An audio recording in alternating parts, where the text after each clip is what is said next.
Should we do a positive sandwich? Where were you this weekend?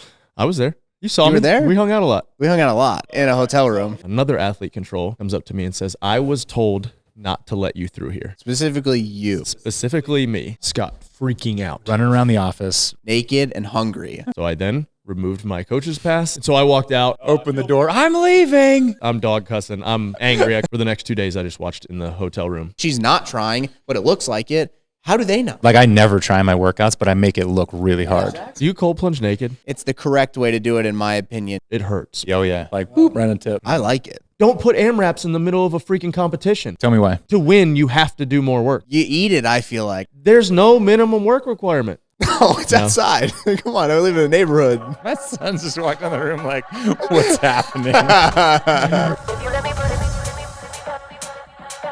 All right. This is going to be fun. I'm nervous. I got a little. Why are you nervous? Just in a good way, you know, like I'm about to do a big race or something. You should be nervous in a bad way. Got the poops. First of all, congratulations. Yeah, Thank you. buddy. Congratulations, Angelo. Teams, 2 teams at North America. One in Africa. Team in Africa.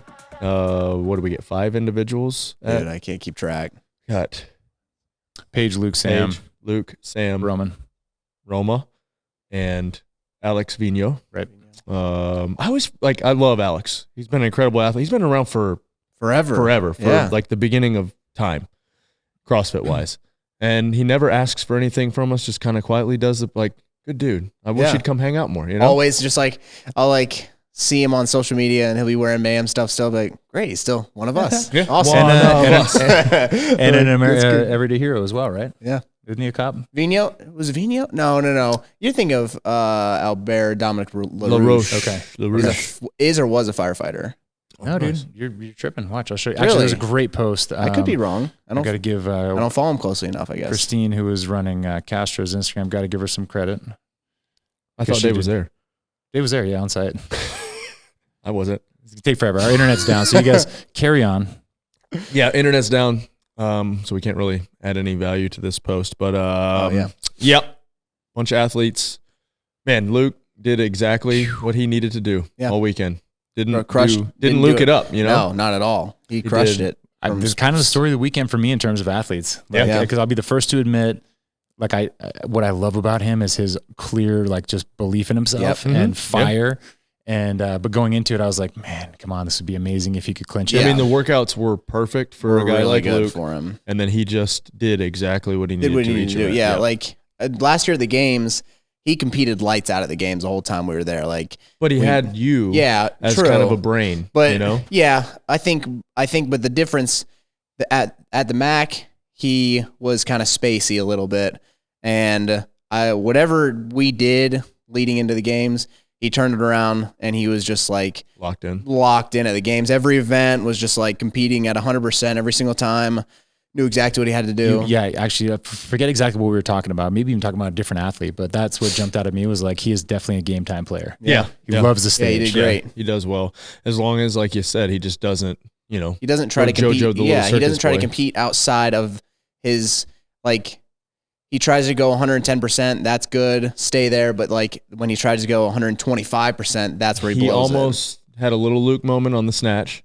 Yeah. He only put 120, Yeah. 2.5 on one side. And then, And then clutch. Smashed it in like 2 seconds left. What was cool, what immediately preceded that, and I got to watch it go down, was as he was loading his bar, it looked like he was going to go for 295. Yeah. And they announced Hopper's weight.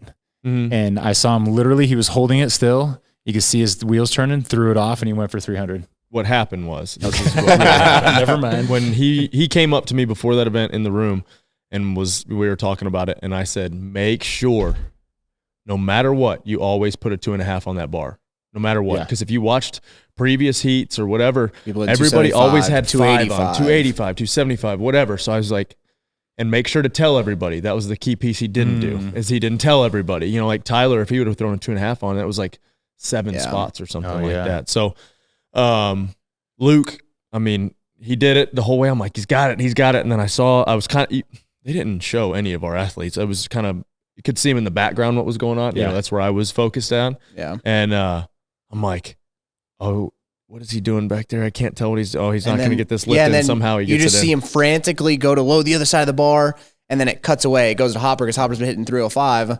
and you miss Luke's lift altogether, and we're like, did he even get a chance? Yeah, you could see and you could see him running around. Yeah. You're like, dude, something happened. I'm not sure what happened. I don't know if he actually forgot to. I know he had one on one side, or if he just was gonna, or if he just like rushing it and was gonna grab it. Yeah. And I've always said, and I've said this multiple times on record, on competition or whatever, we never max at 95, whatever 95 ever. You always go for 300, 400, whatever. Nobody wants, 295. Especially if you're at a competition. He hit what, 395 or something last year on something. I thought he hit that. Was that at Wadapalooza? I think he did 395 at Wadapalooza. He's like, what are you doing? But then he also doesn't know. Yeah, it doesn't matter. So, but yeah, great weekend. Let me read this real quick just to back it up. So they list like the accolades for Vigno, and they're like 2015, 16, 19, 21, 22. Yeah. And they're like, oh, it's kind of bizarre. Like, why'd you miss all these years? What are you doing fighting crime? And then it says, yes, he's actually been a full-time police officer in Canada.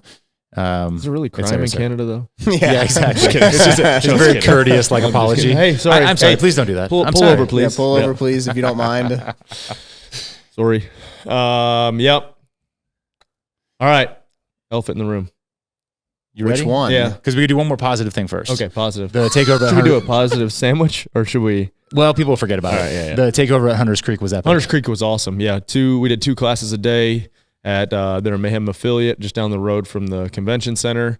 And Josh Malone did awesome. Would program 2 separate workouts, and we would just go smash ourselves for 2 hours straight at Hunters Creek. It was awesome. Great community, super welcoming. Fun group of people. So alive and well down there at Hunters Creek. And as of today is Wednesday, we're filming this. I can start to move my body again. Can you? Yeah. Good. You had several ab cramps, I believe. Is that what it was? Is that why you didn't ride yesterday? Oh, bro. Your competition weekend was rough.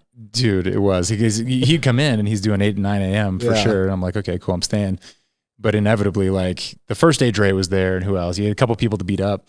But then they kind of Dre bailed. Dre completely bailed the last day. So he's like, okay, you. And I'm like, oh, no. Yeah, so we had some fun. Josh did some good workouts, made very good use of the space for, what was there and how many people showed up. And said it before, I'll say it again. Josh runs a good class. Josh does run a good class. He's on top of it, that's for sure. During the week, I don't know what I'm going to eat after training. And over the weekend, I don't have time to think about what to prep for the week ahead. Trifecta delivers to my door, or CrossFit Mayhem's door, every Friday. Lately, I've been ordering the a la carte options like the bison burgers, salmon, turkey burgers, rice, potatoes, and chopped chicken. Trifecta also has prepared meal plans to choose from like paleo, clean eating, Whole30, etc. So all you need to do is heat them up in the microwave. Get 40% off your first order at trifectanutrition.com/Rich Froning. So, all right. So here we go, man. All right, yep. This is what everybody wants to hear about. Where were you this weekend? I was there. You saw me. You were there? We hung out a lot. Yeah, we did hang out a lot. All right, so here's the deal. I believe we could probably flash back to a podcast previous to this one. Oh, yeah. Yep. Where I said, hey, I can almost guarantee there's something's going to happen to me getting into this thing. You're not going to be able to get in. Scott swore that you were going to be able to get access wherever you wanted to go. He did. He swore to me. And which in Rory's, not defense, but we have emails and stuff saying, hang on, I want you to do it in a timeline. So like, I think, yes, to understand everything, you do have to zoom back. This is the first event CrossFit has ran outside the games, has ran outside the games since 2000. In 5 years or so, right? Something like that. And I think there's an asterisk there too, by the way. Like they oversaw those events, and it wasn't as if they like disappeared and put their head in the sand. So I heard that a lot. Like, this is the first one we've done in so long. It's the first one we've done in so long. And I don't think that it's completely a valid argument / excuse. Anyhow, our story started with media access. Yeah. And of course, like we're a media company in many ways, right? And we're promoting CrossFit, and everything that we do, we promote the brand of CrossFit. That's right. We're even in partnership on projects and things like that that are to be released at a future date. And so what happened first was the media credentials that we applied for were denied. So it came back, and Scott's freaking out. Scott freaking out. Running around the office. It was actually immediately preceding the first podcast, and we were reaching out to our points of contact, and we're like, hey man, to be honest with you, like we're about to do a podcast, probably going to talk about this. Like, this was the day. Please explain. Yep. And this will be handled. This is the end of April, April 25th or 27th. And the phone call that comes in is, man, you guys are going to be programming partners. You're going to have more access than you've enjoyed in the past. And to put that in perspective, I mean, more access than we've had in the past is astronomical. It's like you go where you want to, behind the scenes, in front of the scenes, et cetera.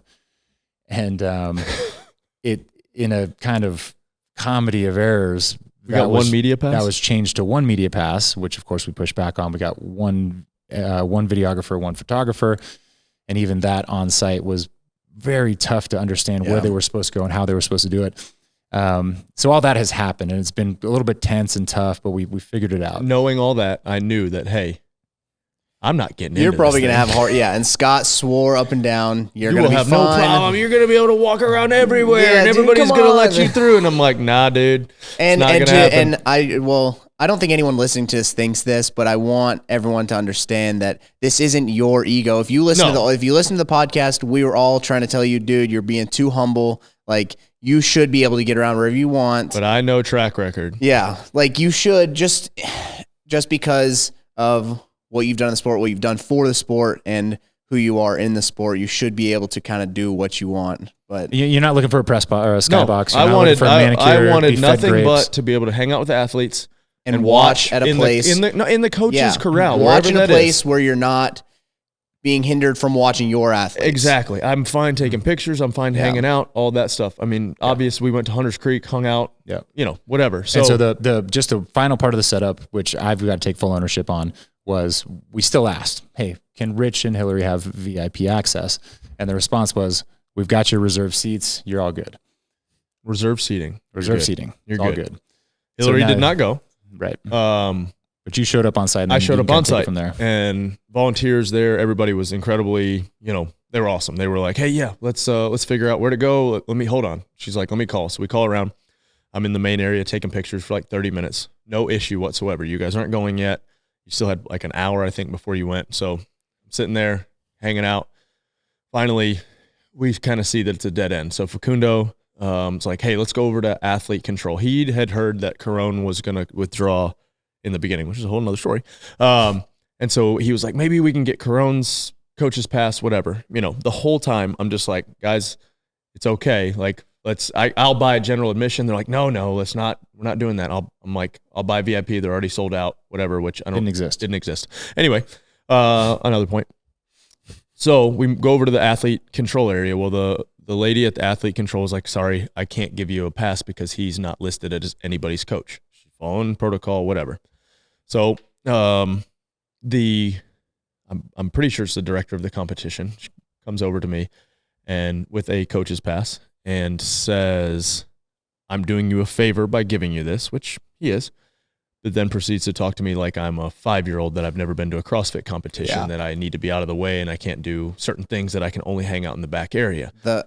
And so, and has a security guy like there, he don't take this off, blah, blah, blah. Don't pass all this stuff. Don't pass the air wall. Hold on. I'm getting to that. Okay, sorry. So we walk in and he's kind of like giving me the lay of the land. Like I've never been to a CrossFit competition in the past 14 years. And so he's like, you see that air wall there, which is just a giant door. It's not an air wall. It's just a giant door. And so he says, you have to stay back here. You cannot go. He said, we're allowing 10 coaches into the coaches viewing area at a time. You probably won't be able to get out there. And I'm thinking, well, I'm going to get out there. It's not like I'm going to run on the field or on the floor, start taking reps from you guys. I'm not doing anything. I'm going to go to where I can see you guys, right? Yep. So we get in there. I'm like, yeah, sure, whatever. Thank you. Thank you so much for the pass. And I'm talking to you guys. We're hanging out, a little bit of strategy. You guys don't need a ton of coaching, but especially on the first event, just jitters and all that stuff. So you guys go to the corral, and I look over and I see a couple other coaches, Nick, Taylor's husband. Go over there. There's 4 coaches. 4. Yeah. Count them. 1, 2, 3, 4. He said 10, right? 10 teams in the heat. 10 teams in the heat. So I'm like, all right, walk over there. I'm just kind of talking with them, hanging out a little bit. And one of the athlete control ladies comes up. She explains the rules. Hey, wait for the teams to go. You're going to follow them. You're going to go to the athlete or the coach's viewing area. If you want to go in general admission, it's a better view, but you have to go around, back through all that stuff. I'm like, cool. You guys walk. We start walking. As soon as I start walking, another athlete control comes up to me and says, I was told not to let you through here. Specifically you. Specifically me. And so. Troublemaker. At that moment, I said, well, said, so edit that out. At that point, someone said, well, or she said, hold on, back up. So she said, I was told. I was told not to allow you through here. And I said, you were told not to let me through here. And I said, the other person had told me that they were going to allow 10 people out on the floor. There's only 4 coaches. Yeah, I was going to go. She's like, well, let me me go talk to him. He comes up, proceeds to tell me that he told me that I was not allowed to go out there, and I argued my case of the 10, and he said, you are not attached to one athlete or any team you're not listed as the coach for an athlete or a team. You cannot go out there. So I then removed my coach's pass and walked out of the building. Because temperature flared, right? We're telling the story now, but like if you put yourself back in that situation, like it was the manner in which the information was delivered. Yeah. I mean, it's super childish and stubborn, but I've never claimed to not be super childish or stubborn. You know, like I was very angry, and before I said something that I was going to regret, I removed myself from the situation. That's something I have learned in the time over the last couple of years. And so I walked out, had a security. Somebody with athlete control or something followed me pretty closely and asked if I was all right. And I said, I won't be back. Yeah. And so I walked out and went back to the room and watched the rest of the events. Walked the wrong way initially because that place is massive. And so when I get to the interstate, it's 90 degrees. I'm dog cussing. I'm angry. I call Rory at some point. He's pissed. So I had to walk back by the convention center to get back to the hotel. Screw you guys again. Yeah. And so, and took several pictures, I might add, in between all this.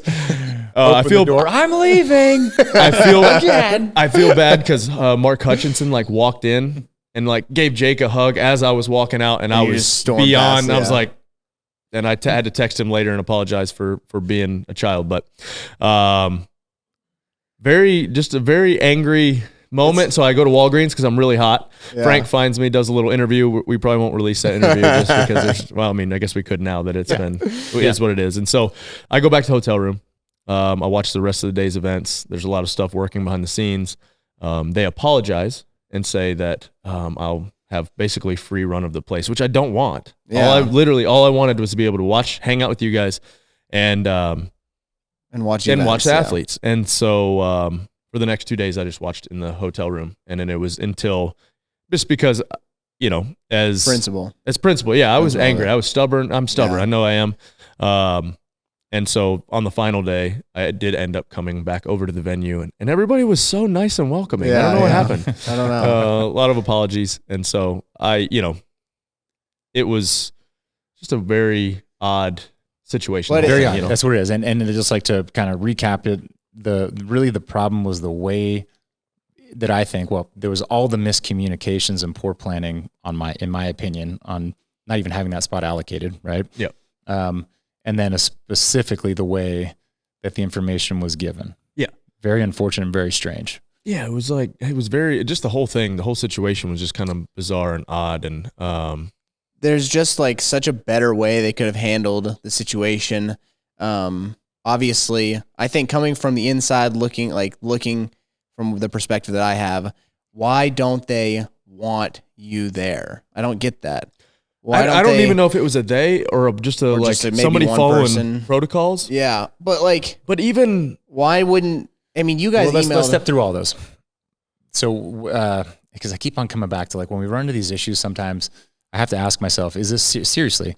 Is this is this nefarious? Is this a plot? Right. Or is it kind of some incompetence and miscommunication? I think it's incompetence and miscommunication. I don't think there was anything nefarious. I think it was and so then that begs the question of it blows my mind that this wasn't thought of in advance, right? And yes, there are many other things to think about when a competition is being run, from the vendors and sponsors and fans and athletes, of course, and making sure the competition goes off.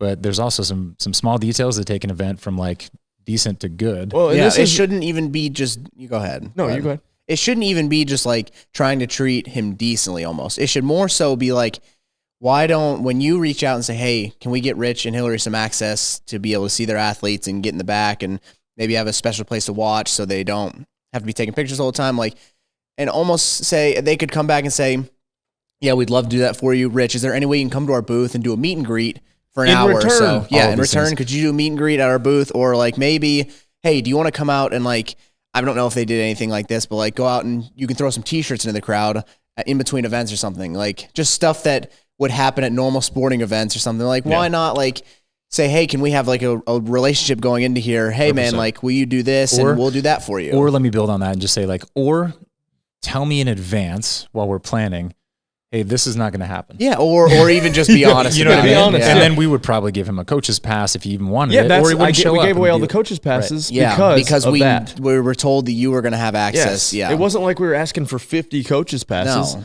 And I mean, here's the deal: is every other sport you want your ex, not even champions, your ex athletes, like Scott Panchik being in the stands, and it seems as if this has been remedied via some emails that I've received and Scott has received. Why is Scott Panchik in general admission? Yeah.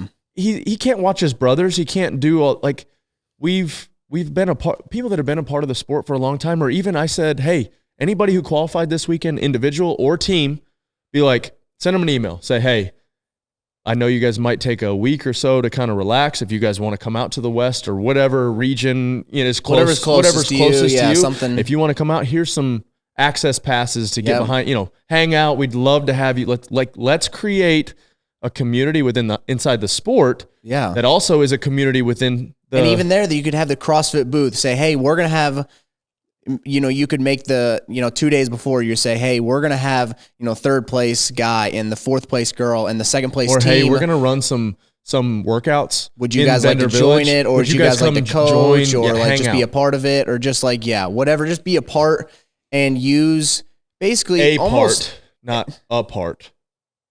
A part of, not a part from. Make sure you spell that out. Yeah, a part of. Like, why wouldn't they celebrate that? Like, I understand the they want to have their separation between CrossFit and CrossFit Games.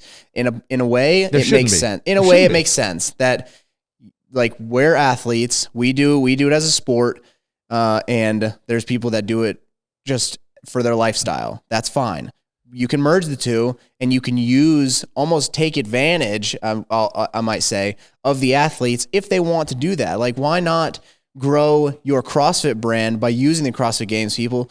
Because it's marketing. CrossFit Games should be marketing for CrossFit. Yeah, 100%. And it's what it always was. It's one of the only sports, where you can basically do almost the same thing that we're doing on the floor at your gym. Not all of the events, like you can't get a magic carpet. But just kidding, you can get a magic carpet. RogueFitness.com. Yeah, Spud Inc. I think is what they're. Yep. But anyway, you can do the same events. You can do. Oh, sorry, tests. Dang it, man. Same tests. It's tests. Tests. We'll write it. Do we have a whiteboard we can write it so you don't mess it up again? Because it's just I don't know what you're talking about when you say event. I'm sorry. Yeah, I'm confused. But it should be that. Honestly, there should be no separation whatsoever. Really. Yeah. It should be. CrossFit Games, think of CrossFit Games as marketing as what is possible. Yeah. But we all do the same stuff. When I watch, so I'll put it like this. So I don't watch bodybuilding shows, but like Chris Bumstead, like I follow him. And when he's competing, I follow like the stuff that he's doing. And like, I'll watch, maybe he has like a YouTube channel to where he like posts some of his workouts leading into it. It's cool for me to watch. Like I don't do it, but it's cool for me to watch. And I do like to do bodybuilding. And maybe like when I see take a piece, you take pieces of it and you're like, okay, that's exactly what the CrossFit community does with CrossFit Games athletes. They like see, oh man, that, they're doing a cool workout. Maybe I can't do that workout, but I'm going to try to do something similar. Without a doubt. Like, and through, okay. So, and actually a couple of things really quick is that one, I love where you're already going with some of this is, I didn't want to have this conversation without us providing some potential solutions as well, right? Yeah, or like ideas for like moving forward. You guys are already doing that, which is great. But yeah, I think like part of this conversation, also you have to zoom even further back 5-6 years to 2017, when really like the whole community has been flipped upside down for years and years and years, right? And one of the things that was communicated to me multiple times this weekend was, man, it feels like there's this new everybody versus CrossFit HQ, athletes versus CrossFit HQ, media, outside media versus HQ. And I was like, done it to themselves. Yeah. Well, it's not new. Was kind of my point also, right? Yeah, and it is contentious, and there is the opportunity to collaborate, and there is the opportunity to change the playbook from and I'll even say when I was there, you guys often got taken advantage from 11 to 14 and beyond, right? Yep. And Dave had his positives, but he also has negatives, which was hey, ruled with an iron thumb. That's right. There's you're going to do what I'm going to do, or you're going to get kind of kicked out of the family. But they got to change that playbook. Yeah. So to your point, it doesn't work anymore. It doesn't work anymore. And especially, big. Your brand and your brands have gotten too big. And you can say that for other people in the space as well, right? There's brands and athletes and people who have a tremendous amount to bring to the table. Yep. And if this thing is going to survive, which I think everybody at this table obviously wants to happen, right? Then I think that the collaborations need to happen with very clear expectations and rules and communication. And that's that was where everything just massively failed. And that's where I communicated to somebody else, even higher up, that, hey, we should all be on the same team. I'm fine with getting to a table with larger players in the arena, HWPO, TIA with Proven. We should all sit down and ideas. Hey, we could do that. Oh, we can't do that. Hey, why can't we all work together to make it better? I think it's better for all of us if it does better. It's almost as if when you look at you can use the NFL, for example, the NFL teams, they're competing teams, but they all kind of have the same common goal. And they're all kind of part of all of the different teams have people on their teams. And then you have the whole NFL is basically a team. Growing up, I was Detroit Lions. I was a Giants fan growing up.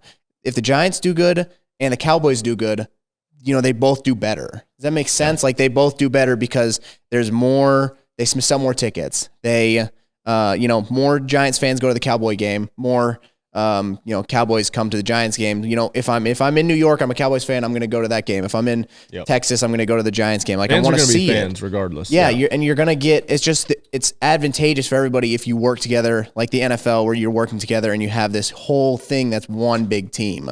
So let's turn a corner and I'll go back negative. So you said fans are going to be fans no matter what.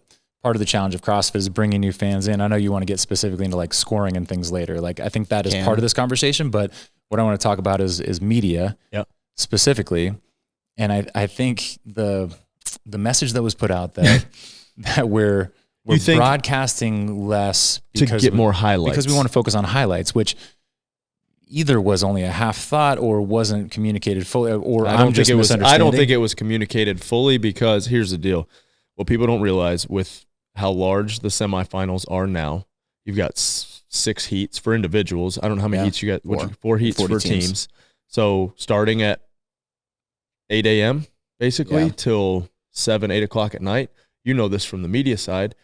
Once you start pushing how many hours a day, I don't know what it is. 10 hours a day. It's overtime. You've got all this other stuff going on.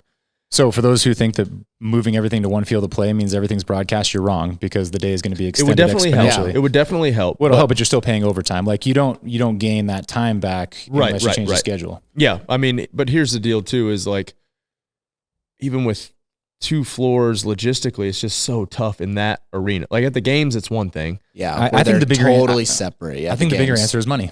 Yeah. It's phenomenally expensive. Oh yeah, you've seen the price tags when we run events. When we run events and we broadcast anything, it's expensive. And there's no secret anymore that Noble's in trouble, which is the title sponsor of the CrossFit Games. And I've heard from other sponsors too. They're not converting off of it, or they're not getting what they need out of it. And that's a problem for all of us. But I guess that wasn't where I started this thought. Where I started the thought was by not broadcasting, in my opinion, and then also the tangential storytelling, which is something that we as Mayhem do really well.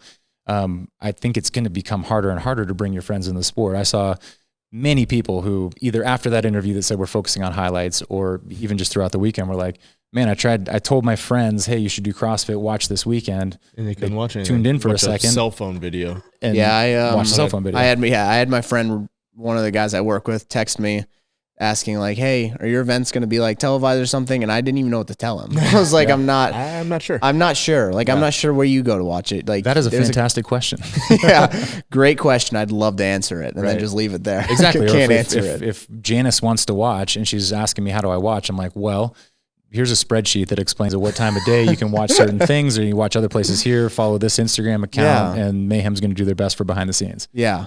And that's not a road to success. I don't have the answer to this one because I'm that's not a hard trying. One. I'm not the one monetizing the CrossFit games. I mean, how many people do you think would pay $5 pay-per-view for the weekend? I mean, I probably would $5 or whatever. $5. I don't know if that number even makes it feasible, but at some point we got to start thinking of different things. If we truly want this thing to grow, that's where we all come to the table and say, hey.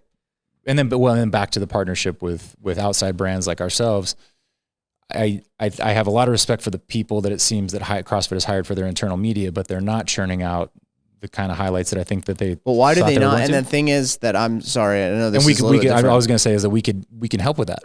You know, people. Yeah. Okay. That's exactly what I was going to say. What's the problem with having our media team or other media teams? Like, what's the point in denying them access when, like, from the perspective that I see it, is I'm going to get good content from our media guys and I'm going to post that content and it's me at the competition. I'm probably going to tag CrossFit games in it to like show, or CrossFit, like, you know, or even say, you know, competing at the North America East semifinal, like even if you just see like North America East semifinal, like 2013, even if you see that, you're like, let me look that up. What is that? Yeah. And you're like, CrossFit, huh? Like I don't understand. Like, where do you I mean, I don't know. You see it from the inside, I guess. What's the point in denying media access? I feel like it hurts them. They're shooting themselves in the foot. Yeah, I agree. But I guess the only response that someone could have is like, well, where do you draw the lines? Like, who's what? And that was part of our problem this weekend too. It was like, initially we were a partner. Yeah. And then it was unclear on what does the partnership access actually get you? Like, okay, so behind the scenes has been taken away. That initially we thought we had that. So I think that they're fighting an uphill battle with staffing, with logistics. I don't know if they know the answers, right? And so, but that's the thing is, if they're having trouble with staffing, why not? No, I agree. But like, then does it go back to 2017 where somebody with a cell phone gets an access? Like on the one extreme, you have what they did in 2017. Anybody can get a media pass, literally. Or gets kicked out. Because they have a cell phone video. Yeah, exactly. If you're a vlogger, you could be there, or if you're News 5, you could be there, or whatever, you know, ESPN. So what's the happy medium, and how do they decide? Like, I don't envy them for having to solve that problem, but to your point, like, I think it's solvable. It is solvable with some for criteria. Sure. Criteria. Yeah. Maybe have X amount of followers, or show me a media like page. Yeah, show me a media page, like, or even just like, you know, if say you have to apply for it 2 months in advance, then there's a review process. Post your, you know, maybe put your YouTube channel on there, put your Instagram on there. You have to pay for it, or you have to pay for it.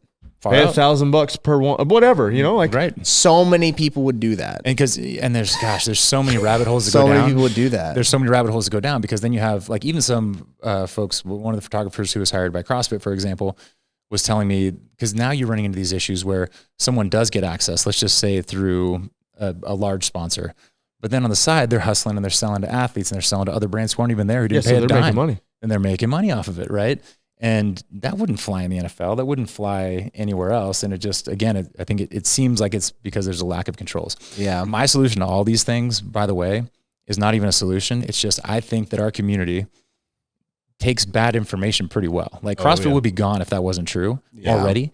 Yeah. And so I just wish somebody, instead of saying, like, for the highlights, if it's true that it was a money issue rather than like trying to focus on highlights, just tell us that, man.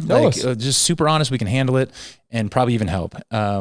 With the Corona thing, like I think that bouncing right into it. It's just so bizarre. Well, just information, period. Hard information, or my media passes. If you're like, hey, you're not going to get 2 media passes, like, I can deal with it, but when I have a month to plan, not 3 days before the event. Right. Or, hey, we're going to take care of you. And then the 4 days before, we're going to give you 1. Yeah. No, we're going to get, you know, whatever. Yeah. But like you're saying, the Corona thing, this has always been a CrossFit thing. Like, I'm sorry, this has always been a CrossFit thing. It's the elasticity clause in the Constitution. They're just like, hey, we run this thing, so we're going to call it whatever. But they use such like Glassman-esque language, you know, like it's the whole Office episode. Why use lot words when few words do the same? You know, like, just say, hey, you have to do one muscle up person, whatever you want to do. There needs, like, I get that, hey, The minimum Africa is not, some of them are, they don't use rucks. I don't even know if they're even going to be able to get a muscle up. Then why is there ruck muscle ups? Anyway, why is there ruck muscle ups? But anyway, but that's a different thing. It's not. It's the same, really. There needs to be some type of not easy buy-in, but there needs to be a minimum work requirement. There used to be a minimum work requirement. If you didn't meet it, you were kicked out of the competition, flat and simple. And it was always very, very little amount. But it was just enough to show that you had it. Yeah, I mean, any sporting event, if you don't do good enough, you don't move on. That's just what it is. Yes. You don't get. Yeah, you're not good enough. You don't. But get if you knew the minimum work requirement was, hey, you have to at least get one complex each set or whatever. I can't do that at home. I can't do it. I'm not going to show up. I'm not going to spend the money.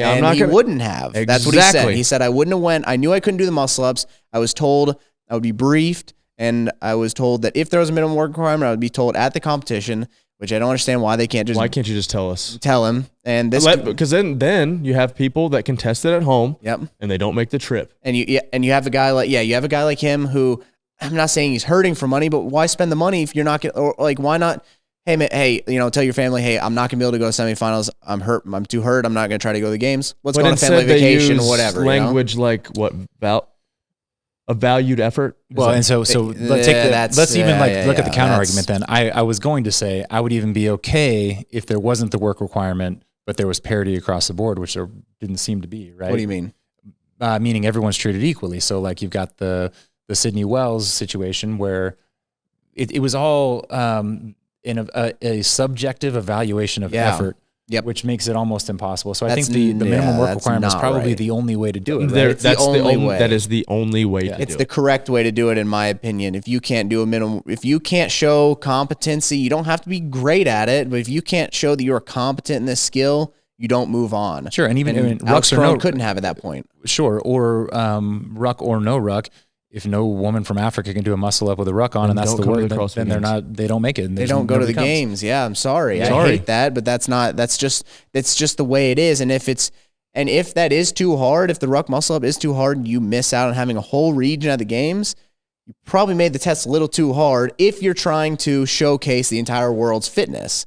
And that workout could be just as hard without a ruck, because you have to go faster on the burpees. Yeah, you can do the ring complex. We don't have to load things to make them harder. Yeah, people don't. That's one of my pet peeves, and that's one of the things I feel like you for sure, and Darren, and Jake and Facundo. I feel like our coaches do a good part of doing. Is like you don't have to make it harder to make it harder. It doesn't have to be heavier. Yes, it does not always. It actually have to be takes heavier. away the advantage of a gymnastics only workout, because lighter people are historically going to do better on gymnastics. Yeah.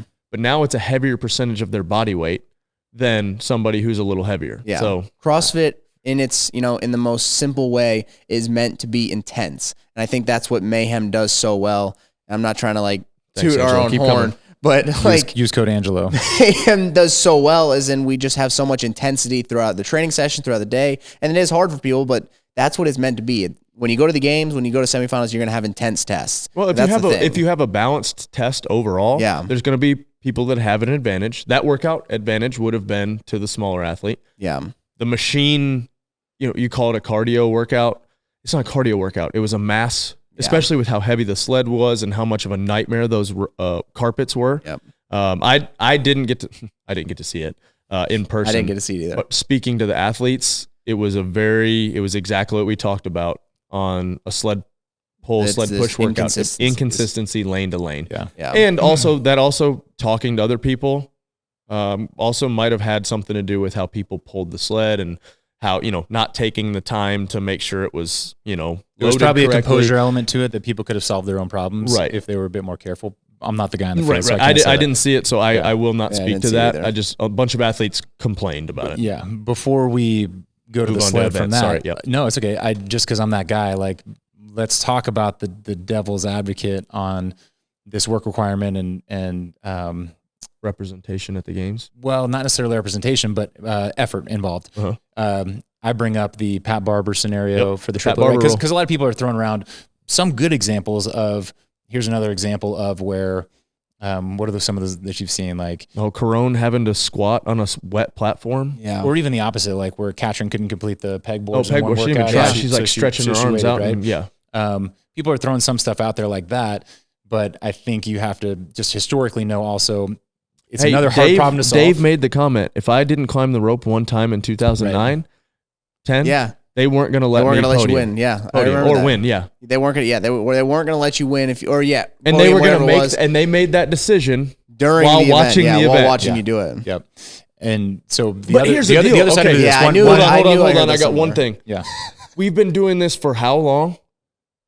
The game since 2007. How have we not figured out by now? Athletes like to cheat or skirt the line on stuff. How, like, anytime we do an event, luckily we have Josh Malone, myself, we have a bunch of athletes, everybody. The first thing I do when we make a workout is, all right, how would an athlete cheat this? Or how would they play the system? And we try to remove any of that. Yeah. And so, or have just a clear delineation of, all right, you know, like. Yeah. But then you have to say, like, you also, in the same breath, you have to say it's not cheating if it's within the boundaries. No, exactly. Provide, right? Exactly. I'm not saying it's cheating. And as an athlete, you're going to want to ride the line. You should look at each of these events and think, all right, what are athletes going to try to do to gain a one-up that is a little bit outside of, like we did that at the age group? No. What was the competition they used to do? The fall team series. And Josh would drop the bar from overhead on clean and jerks. We'd catch it. We wouldn't go straight into the clean and jerk.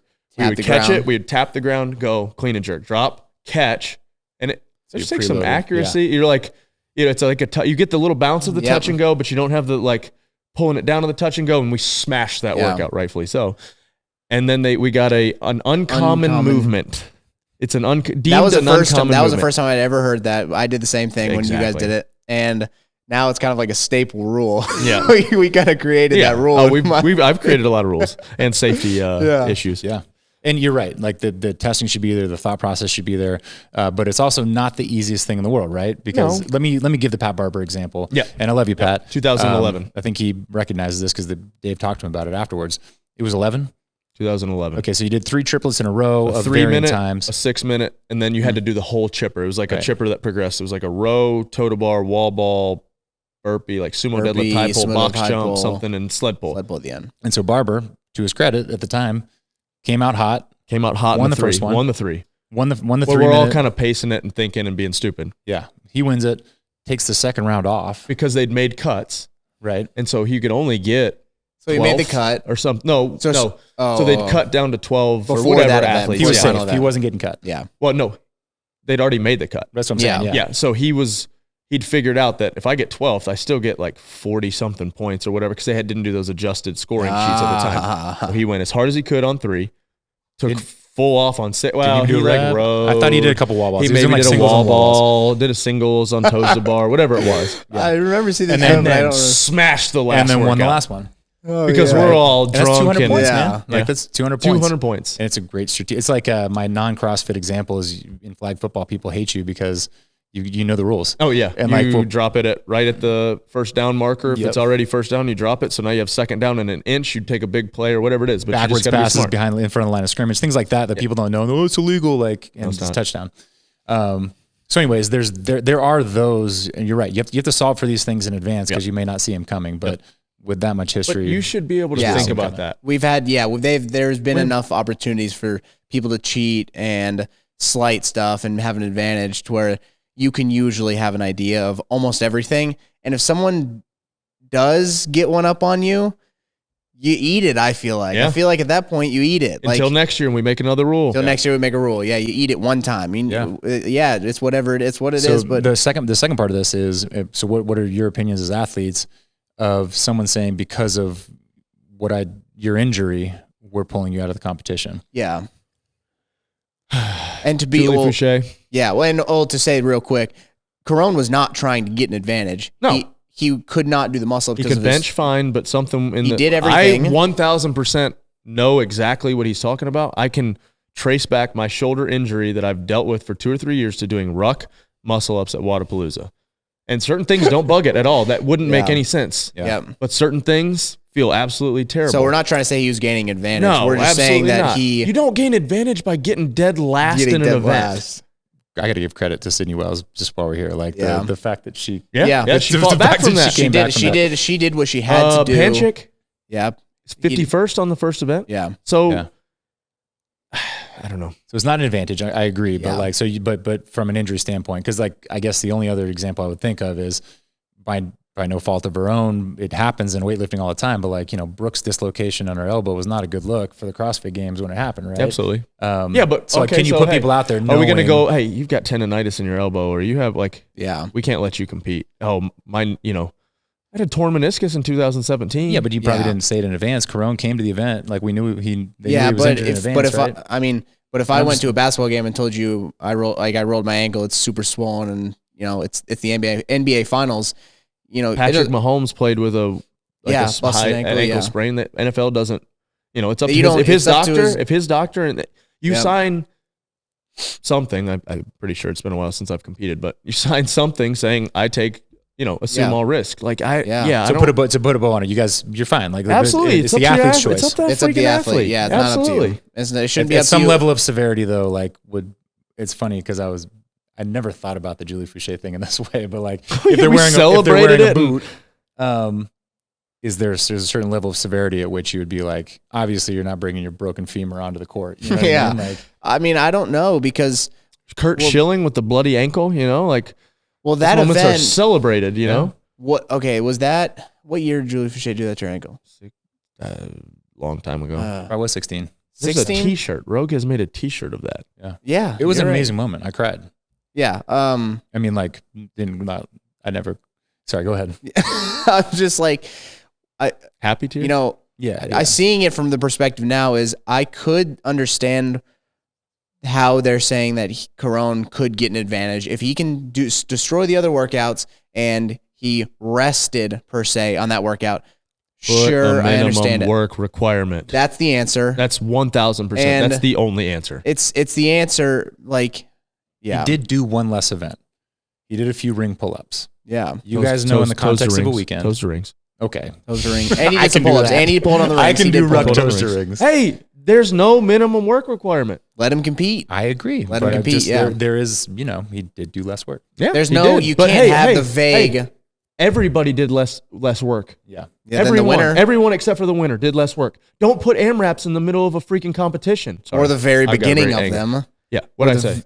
Middle, beginning, any of them. The only time an AMRAP belongs in a competition, the last event, is the last event. That's the only time it should be in any event. Tell me why. It's exactly what you just said. To win, you have to do more work. Because you know the point spread, you know what's out there. No. You have to do more work. No, you like to win the event in an AMRAP. Like you have to have done more work than anyone. Like we'll put it, if Rich puts the blinders on and he wants to win the event, he doesn't care. This is a great event for him. He's great at rep burpees. You're in heat 3 instead of heat 4, and you have to smash it. And you smash it by 20 reps to everyone else. Yep. And then everyone else, the next 2 heats go out there and they're like, I can't get to that. I can't get there. But I'm going to get to the next person and stay ahead of them, and that's it. Yep. And I've done 10 extra, 20 extra burpees, whatever the movement is. They don't belong. AMRAPs really don't even belong in competition, period. If you're on what I was going to say, I'm very passionate. This is actually one of my pet peeves. If you're in the last heat and you put the blinders on, you can win, you crush it, and you're not even focusing on the lanes beside you. You look up after the event, and I'm in second place, and you're 30 burpees ahead of me. Well, good for you. Tomorrow, I'm going to smash you because you worked so hard for that. This happened at Syndicate last year with us with the worm lunge. If I would let Taylor and Andrea and Sam dictate the pace, we would have kept going. But why not watch back here and watch 8th day? Suck it, Ryan.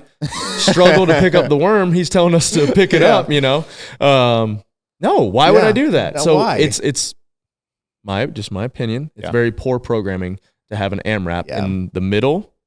You could do it at the end. I'd be fine with it. The very end is fine. And actually, again, mathematically, let's just say that event was the last event. And Corone had a buffer enough to where he didn't have to do this. And what's wrong with that? It didn't change. What's wrong with that? What's your argument to that? I'm just saying it doesn't change anything. The point swing. Nope. But then there's no minimum work requirement. Then what's he doing? How's he hurting the competition? He's not, you can go out there and stand around. Yeah. Okay. It doesn't. I mean, it's not fun to watch. It's but not if you don't right, have a minimum work requirement, that's on you. He can do it. Yeah. He can do anything within the rules. The rule of. Because I was just coming back at the AMRAP. Like, doesn't matter if it's the end of the event or the beginning. No, of the but what I'm saying, the outcome is the same. Yeah, what I'm saying is but he could have made up the points throughout the competition to where he was in, 6th place, 90 points in. Didn't matter if he takes last place, he's still going to take that 12th place. But your argument of, him doing less work. Yeah, right. That doesn't change no matter where it is in the competition. Exactly. I was just kind of digging into the AMRAP thing. Okay. They're the fallback that I know they used for him, and I think they would say they used for him, is that you have to try until the end of it. Like they'll say, and there's nothing against, this isn't against Sydney Wells. Like she just struggled on the workout. She tried the whole time. Or maybe she didn't. I mean, I'm not saying she was definitely trying, but like that's but it's just for me. Take a theoretical. Yeah, saying theoretically she's not trying, but it looks like it. How do they know? And why that's just too. It's just left up to opinion. It's such a gray area. It's gray. It's subjective, like you said. I never try my workouts, but I make it look really hard. Exactly. Nobody calls me out. You're a good actor. You've been to acting classes. Thank you. I mean, because I bet you if he did get up on the rings, he only does like 1 rep every time, it probably would look like he's trying because he's probably wincing because his shoulder hurts so bad. You know, so you can't. Okay, but why did they let him? If they want to use he's hurt, why did they let him do that workout? Yeah. There's devil's out. I mean, okay, all right, well, you said you're injured and we're going to pull you out because you told us you're injured, then why the hell did they let him do that workout? Yeah. Really, pragmatically, the only solution is minimum work. Minimum work. Would be the takeaway of the solution. Is there anything for athletes? What do you mean? If there's not a minimum work requirement, how do you make sure that you show your effort? Yeah, exactly. I can't make a face. Yeah, make a hard face. I recommend a sound. Okay, sounds. I was super noisy this morning. 225 barbell. Starfished out. People thought I was working real hard. It's just working hard or hardly working. Minimum work requirements. I learned something the hard way a few weeks ago, which is no surprise to most people. I was getting some miles on my mountain bike, and midway through, I decided to detour and doubled the mileage, which is a bad idea when you're in the middle of nowhere and not properly fueled. RP Diet app keeps me ready for whatever style of training I have that day and sends mealtime reminders so the demands of life don't keep me from my goals and feeling good in the process. RP Strength provides a year of nutrition help for $89, which is less than $8 a month.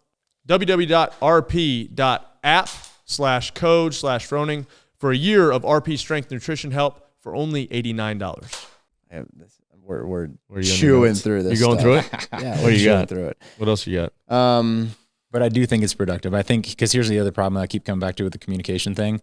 If someone from the organization doesn't say, here's in a true, like clearly with truth, then people just get angry and just latch on to just poking holes and throwing stones. Hey, I want you guys to pick this apart for me. Please. So the qualifying system to the games is flawed, in my opinion. At best, flawed at best. You tell. That this is a stat. It's not stat an opinion. Of the day. You ever watched Dan Patrick? I love Dan Patrick. This is stat of the day. This is a statistic, and I'm not calling anybody out. Our team in Africa who won would have been after I did the points, would have taken 25th place at our semifinal. I do think that they and the winners from their and the female and male winners from their semifinal deserve to go to the games to have their country represented. I get that. That's not what I'm saying.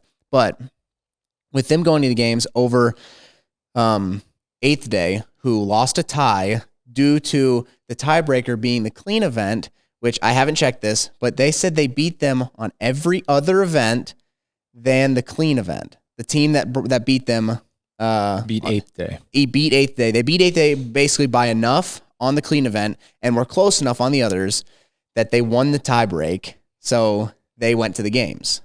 And the old way of doing it was that your highest single event finish. So let's say I thought that was the way they did it. No, not this year. The tiebreak was the clean event. Why did they single out the clean event? I don't know.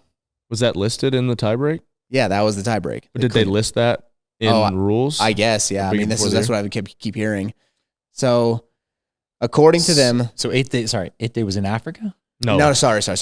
Sorry, I kind of went off on a tangent. I'm going to circle back to that. Eighth, they lost the tiebreak, so they're in 11th place to the 10th place team, which is Milford, CrossFit Milford. And I'm not saying they don't deserve to go to the games. They won the tiebreak. They played by the rules. Teams should only be allowed to have 3 words in their name. Yeah, that's the solution. Tiebreak is the name. So Milford wins the tiebreak because they did better on the clean event and were close enough to 8th day on the other events. That's a tiebreak. It is what it is. I'm just saying that they're so close to going to the games. One event keeps them out of the games, and literally 0 points keeps them out of the games. But the Africa team takes 25th in our semifinal due to the, on the numbers wise. How do we think that we are getting the correct people to the games with our system right now? I don't think so. I think specifically for teams or for individuals also? Specifically for everybody. Wow, everybody, not specific to anything. Because I can do this. I wish I had like a system. I know somebody will have a system like way to throw this in Excel or whatever to like say to place everybody. They're going to do that at the end of the semifinals. Sure. But I don't think that we're getting the right people there. If 50% of what you're trying to do is represent the entire world at the games, fine, I get that. Like that is a valuable part of it. Having Africa there, having South America there, having Asia there, having Europe there. That's cool. That's part of it. You don't want the whole world there. You want to call it the World Championships. That'd be true for any sport. I can come back to that even. But all right, you're not getting the fittest at the games. No, but here's my deal with this. Here's devil's advocate or whatever you want to call it. Yeah. We've said this before. Programming has a huge effect. Yeah. Not on the overall winner, which is what we're after. But the bottom half for sure comes down the programming. Yeah, for sure. But but 8th Day's not going to be shaking it up for the podium if they did that. But, so I'm not. I mean, I hate that they're not at the games. Like that does suck. I wish there was a way. Like that's just the way it is. It's the way the system is. I'm of the same mind. So let's talk about the international thing first. This team has 6 words in their name. Oh my gosh. Here's 1, 2, 3, 4, 5, 6. Another one. 1, 2, 3, 4, 5. Next year, I've thought about this. I'm going to be the CrossFit Mayhem. The CrossFit Mayhem. Let's just the CrossFit Mayhem. CrossFit Mayhem. Not Freedom, not Independence. None of it. The CrossFit Mayhem. All right. Okay, what are we going to say? Sorry, go ahead. So I think there's a couple layers to this. I agree with your point, first of all, that too many names. Yes, too many names. And your second point also, which was that it's going to affect not the people that are the fittest. I think beyond a shadow of a doubt, within the current system, within the current rules, the top teams in the world are getting to the games, and the top teams are probably winning it too. Maybe first or second. International representation, I think, is critically important. And one of my big things about finding a solution to this is a lot of people, we'll take the games and separate it and go sell it, and it'll be its own thing. No, I don't think it works. I think that they don't survive, meaning the training program / community and the sport. I don't think they're mutually exclusive. I think that they really need to be as intertwined as they are, and hopefully like rekindle the passion and the magic that there used to be there. And you can't do that by saying, because you guys can't do, because you guys have less representation, you have zero representation. I think that they've come up with a decent solution over the years. And is it optimal? Could we figure out probably a little bit better of a way? But the hard thing would be, all right, here's the competition. Everybody do it all 5 weeks. We don't know who's going. We'll tell you at the end when everybody's gone. What about this? This was what I was going to say. It goes back to the money, the logistics of it all. Is there a flawed system? Is this probably the best system at this time? Maybe, yeah. Unless you do. I think last year was better. I like this. What was last year? Was a difference? I think more events. Still, but I do like the strength and field approach. I don't think what they're doing with it is correct, but I do like the approach. Beat them on 2 events. Okay. So maybe I'm wrong. Just that's it. But only 2 events. And then part of it for you was scoring or no? Yes. And their name is longer too. Sorry. So. No, what I was going to say isn't about scoring. I think the scoring table is good. I think like the 100, I think they got the numbers right. That's fine. This is what I think we should do. And I want you guys to just do one scoring thing, even though it's not like a lot of people will be like, well, we need to do this one, or like what they do in decathlon. We need to do a bell curve and what is it? No. There's a fractional system in decathlon, and like believe me, it was thought about long and hard. And it's, I guess the end thought is, it's hard enough to come to a CrossFit event and figure out what the hell's going on, especially a team. Yeah. Right. And events have come a long way. They were like, where they're visually laid out. The announcers have learned to talk about it better. Like people and fans remember when we used help. to just do events in the same spot and you had no idea what the hell was going on? No idea who was leading. First year teams, we had people walk out of the production truck because you'd be like, cause they were running back and forth across the field with no lane. And you'd be like, cover the guy with the shirt off. And they all have their shirts off. The dude with the tats, they all have tats. The pretty girl, they're all pretty. And it's just like the dude's like, I'm out of here. And I swear to God, he walked out of the truck, didn't come back. Yeah. The chess piece even is just like such a good idea. It's just like, even really if it's is. a workout that makes no sense, move the chess piece and you can keep up with it. But the point system, and I respect the people who do like pour their heart and soul into like coming up with these other scoring systems and fractional systems and whatnot. But like, again, try and explain it to Janice or my mom or your grandmother who's going to come and watch you and be like, why didn't you win? And you're like, oh, I only got like 0.2 for that one because it was a weightlifting event and it's just too much, you know? Hey. So at some point you have to be able to follow the sport. Hot take. Yeah. You win the CrossFit Games, you just win the CrossFit Games. Yeah.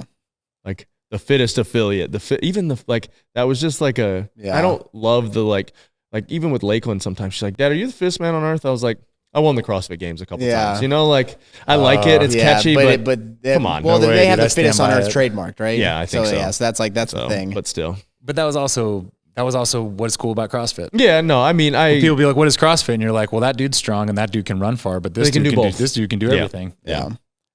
Okay, so let's just call him the jack of all trades on earth. Oh, no, it's the fittest person in the world.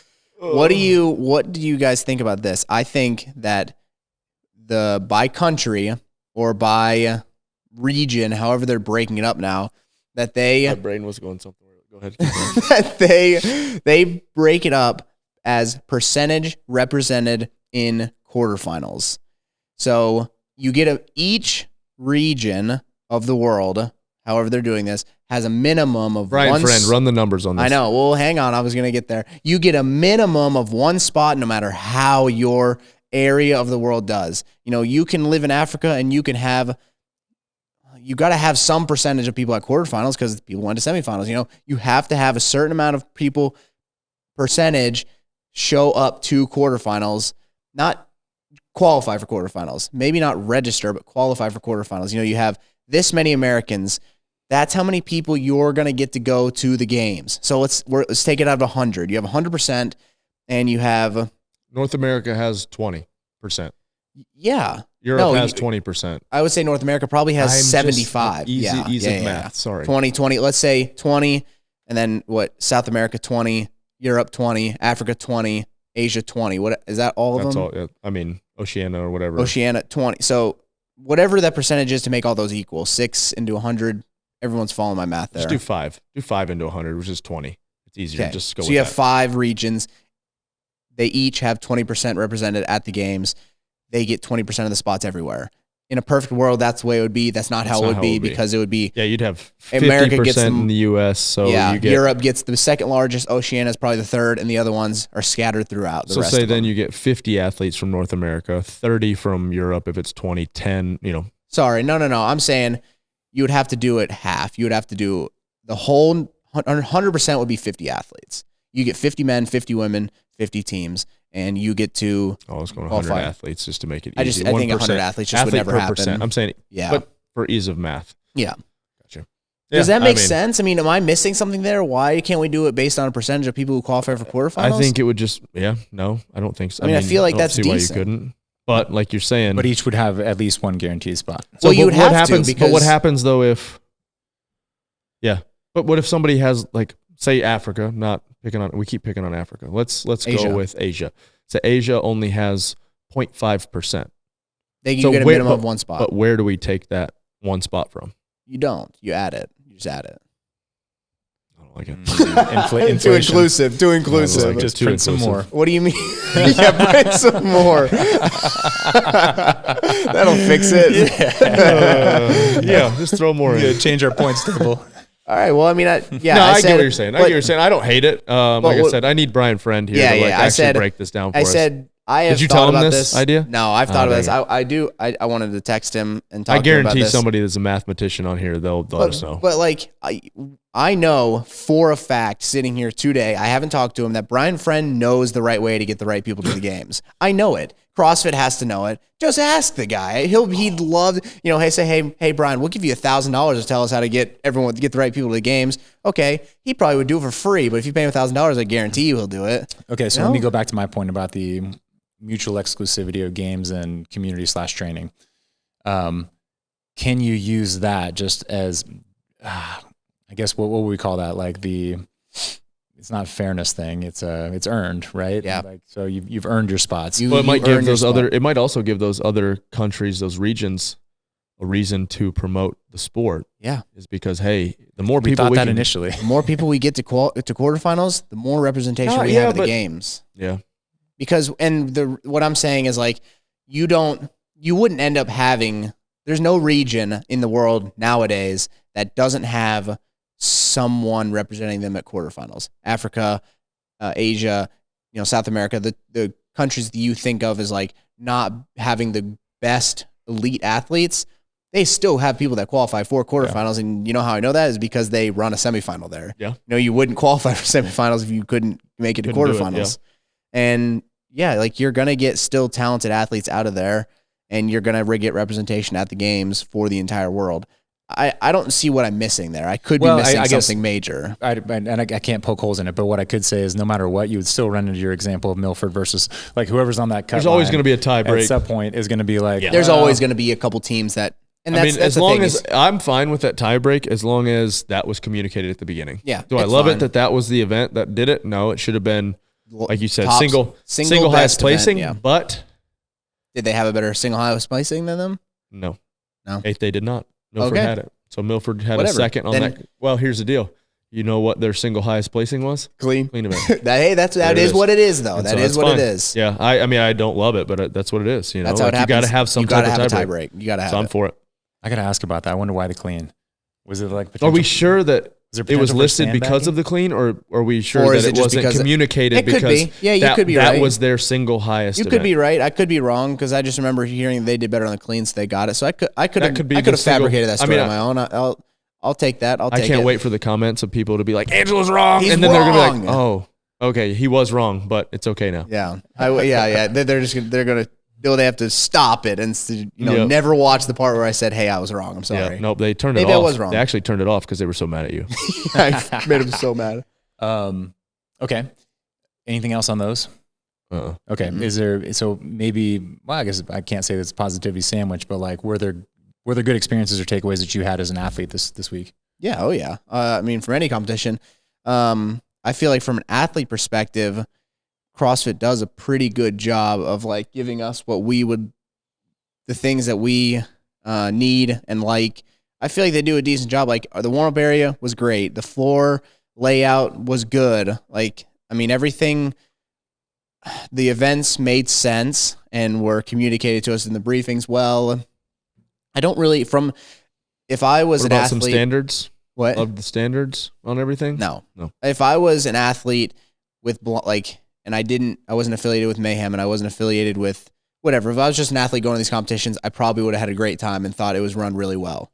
I think some of the standards were not in my favor, or not in anyone's favor, but that's going to be with every competition, and it can't be perfect for you or for a certain person, but I don't know. For the most part, it was really good. Yeah, good. And then and actually I went out of my way to try and talk to like locals who are just gym members or friends who went to the event, and like Stevie Goldie in particular was like, hey, as good as any other regional that I've been to, and in terms of his experience. Stevie's your like above average fan. He's so he knows what's going on, like true. Knows the events, probably registered. Like I will say like it's funny because JJ, my cousin who competed this weekend, texted me last night and said that Hillard made a video about his brother's girlfriend's mom. So she was sitting in the stands. Story goes, she was sitting in the stands, no clue what's going on. Okay. Hillard just happened to sit by her and was like, hey, do you have any idea what's going on? She's like, no clue. I'm just here because my daughter's boyfriend's brother's competing. And so Hillard broke everything down to her. It's a pretty cool video if you get a chance to actually watch it. It's like, he tells her kind of and made it sense because there was no description. Like they used to put regionals, they'd put the workout description. There was no description of that. Like nobody came out on the floor before the event and kind of explained what was about to go on. And like, if our goal with competing is to get more people to do CrossFit, we need to do some type of better job of storytelling. Why didn't they do was there a large screen, or I didn't make it on the floor, so I don't really know. Like at the Classic, when you would do the workout before the athletes would do it, the people would get to watch. One, they would get to watch you do it. Right. And two, why wouldn't they just like, go out there and Chuck, who's the head judge, goes there and say, hey, 3, 2, 1, go. Rich is now going to do 20 handstand push-ups. Do the athlete brief. Yeah. Just a flow athlete brief. Oh, I was going to say have someone standards before every event. Have someone do it in the break. Yeah. Ugh. Just like get someone, bastard. Even that, say, hey, Rich, do you mind testing this event? Like, hey, choose one of these events. And Scott Panchik, hey, Scott. It's not a bad idea, man. Let spectators enter to win a chance to do each event. Have two people do each event. I'm just saying, like, why not you? Why couldn't you do it? Because we always joke about having, the normal person go against Olympians. How cool would that be to just have, you can enter to win. And you can do event 5 at the game. Exactly. But I love what you're saying too, is actually, you guys can tell me, but when I used to sit in on athlete briefs, I was like exactly what you're saying. They would walk you, but they would walk you through real quick in a presentation kind of way and be like, I'm not saying they would do this in athlete brief, but you would use that layout to be like, here's movement number 1, here's the standards, good rep, bad rep. Yep. Number 2, good rep, bad rep. Well, all right, now Rich is gonna do the whole thing. Actually, Ro, they do the flow first, flow. And you can't ask any questions about the flow. Then they do the standards. And then, before they do the standards, you ask questions about the flow. Yep. But people always start asking questions about the standards during the flow, no matter how many times they say it or do it. Lucas Parker, shout out Lucas. They still continue to ask questions. So then when they move to standards, people then ask questions about the flow that they forgot to ask. And this would be a one-way microphone. I know, I'm just kidding. Just outgoing only. I'm just trying to give people an idea of what goes on in athlete brief. That's the worst hour of my life. It's horrible. It's so bad. But this year I heard you could not go, but you forfeited your ability to. Yeah, I would have forfeited my ability every time. Yeah, because but like the thing like the pistols, they had to be unbroken. But if you put your foot down, that previous rep didn't count, but it was still unbroken, and you're just like, okay, no, you should have went back to 0. I mean, okay, that's kind of worth it. So like, I'll just rest. I can do one more, Yeah. So. The flow standards questions were the best every time. Standard flow standards questions. Hey, wait for those questions, and then the opposite. It's so good. Every freaking time. Every time. There's always at least one person.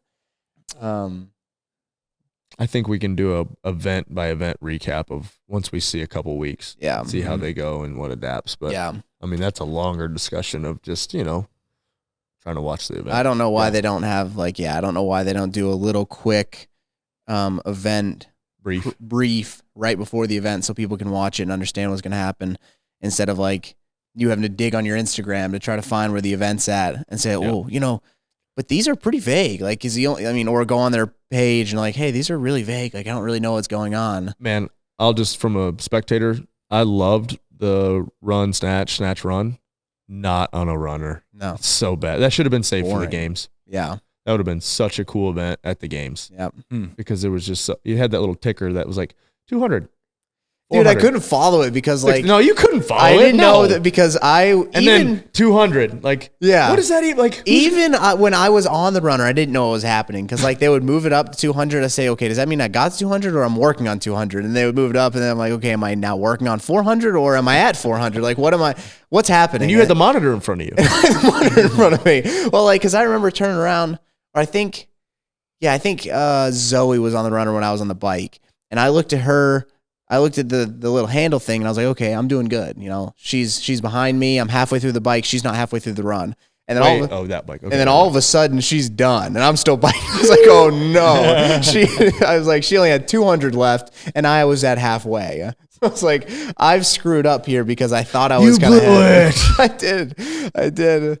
But yeah, it's like, it's too hard to follow that little ticker thing. It's just like, the on the runner was not the way to do it at all. I mean, at semifinals, it's the only way to do it, but it is. I mean, it's like what you got. Had to have been different. Had to have been such a cool event at the games, though.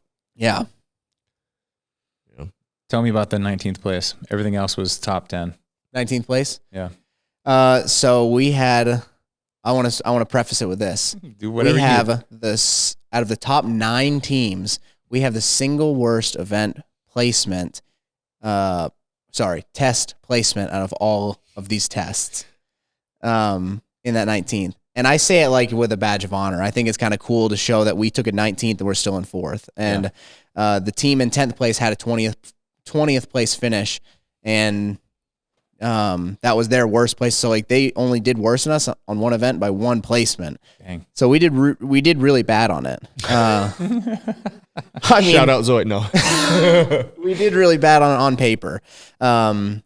Zoe, it was not a capacity, not it a was fitness not thing. A fitness thing. It was a no rep, and then 15 is a stretch with the dumbbells anyway. Yep. And it's a fast event, and it just happens. Things can happen. It was a high skill event and a really quick, short event. It was a standard thing going into it. She struggled on the bench press more than she thought she would have. Well, she got no rep on. Yeah. Said the dumbbell didn't make contact with her. Did a couple extra reps, which made it harder for her. 15 was a pretty long stretch for her, anyways. With those dumbbells. Salutes. It's a big. I mean, it's a hard set of dumbbells for her to do those 15 unbroken, and she had done it in practice, knowing she could do it unbroken. Those couple no reps made it to where she couldn't, and she got to failure. And anyone who's ever really gotten to failure on a pressing movement, it's gone. Yeah. It's gone for a while.